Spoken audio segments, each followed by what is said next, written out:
हमेशा हमने अपने बड़े बुजुर्गों से सुना है कि कर्म करो, फल की चिंता मत करो। और कर्म करते करते आपने यह तो जरूर महसूस किया होगा कि जो लोग अच्छे कर्म करते हैं वो परेशान रहते हैं, वहीं जो बुरे कर्म करते हैं वो खुशी से रह रहे होते हैं। अच्छे कर्म करने वाले परेशान होते हैं कि आखिर उन्हें इतनी परीक्षा क्यों देनी पड़ रही है, जबकि जो अधर्म की राह में हैं वो खुश हैं और जिंदगी का लुत्फ उठा रहे हैं। और आखिर में लगता है कि कर्म फल सब फिजूल की बातें हैं। अगर आपके मन में भी ये सवाल आया है तो आज हम आपको डायगोनल मोटिवेशन में इसका जवाब देंगे। ये जवाब वो है जो भगवत गीता में लिखा है और श्री कृष्ण ने अर्जुन को दिया था। भगवत गीता में वर्णित कथा के अनुसार जब भी अर्जुन के मन में कोई दुविधा होती थी तो वो श्री कृष्ण के पास पहुंच जाते थे। एक बार की बात है, अर्जुन भगवान श्री कृष्ण के समीप आकर कहा कि वो दुविधा में हैं और इसका जवाब वो श्री कृष्ण से चाहते हैं। श्री कृष्ण ने पूछा कि क्या सवाल है। अर्जुन ने कहा, मुझे ये जानना है कि अच्छे लोगों के साथ हमेशा बुरा ही क्यों होता है, वहीं बुरे लोग खुशहाल दिखते हैं। अर्जुन के मुंह से ऐसी बातें सुनकर श्री कृष्ण मुस्कुराए और कहा, मनुष्य जैसा सोचता है और महसूस करता है वैसा कुछ नहीं होता है, बल्कि अज्ञानता की वजह से वो सच्चाई नहीं समझ पाता है। अर्जुन उनकी ये बात समझ नहीं पाए। इसके बाद श्री कृष्ण ने क्या कहा वो जानते हैं। श्री कृष्ण ने अर्जुन से कहा, पार्थ मैं तुम्हें एक कथा सुनाता हूँ, उसे सुनकर तुम समझ जाओगे कि हर प्राणी को उसके कर्म के हिसाब से ही फल मिलता है। प्रकृति हर किसी को अपनी राह चुनने का मौका देती है।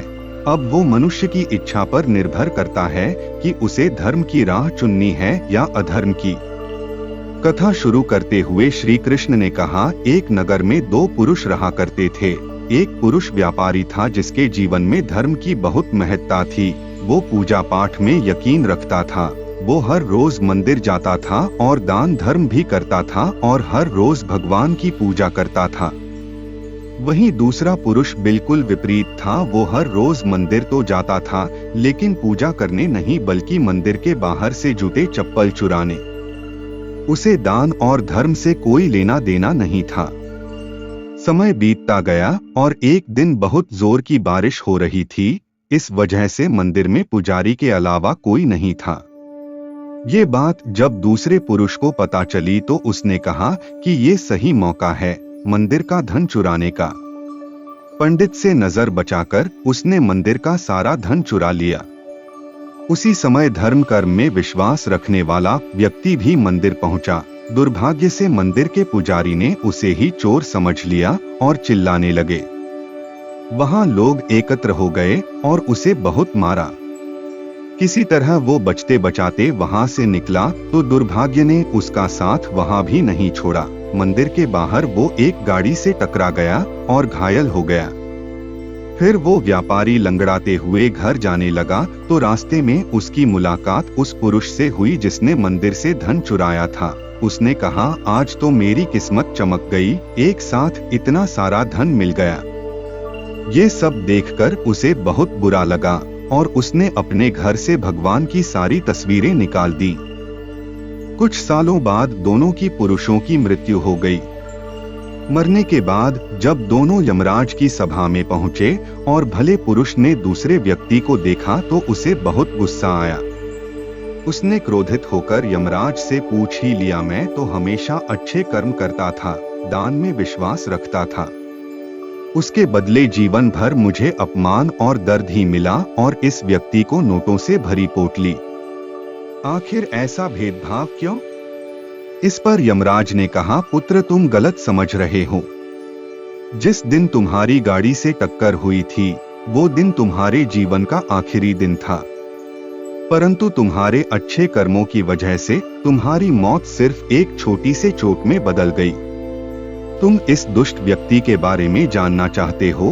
दरअसल इसके भाग्य में राजयोग था, मगर इसके कुकर्मों और अधर्म की वजह से वो सिर्फ एक छोटी सी धन की पोटली में बदल गया। कथा सुनाने के बाद श्री कृष्ण अर्जुन से कहते हैं, पार्थ क्या अब तुम्हें तुम्हारे सवाल का जवाब मिल गया? ऐसा सोचना कि भगवान तुम्हारे कर्मों को नजरअंदाज कर रहे हैं, ये बिल्कुल भी सत्य नहीं है। भगवान हमें कब क्या किस रूप में दे रहा है, मनुष्य को समझ में नहीं आता है। मगर आप अच्छे कर्म करते रहें तो भगवान की कृपा हमेशा बनी रहती है।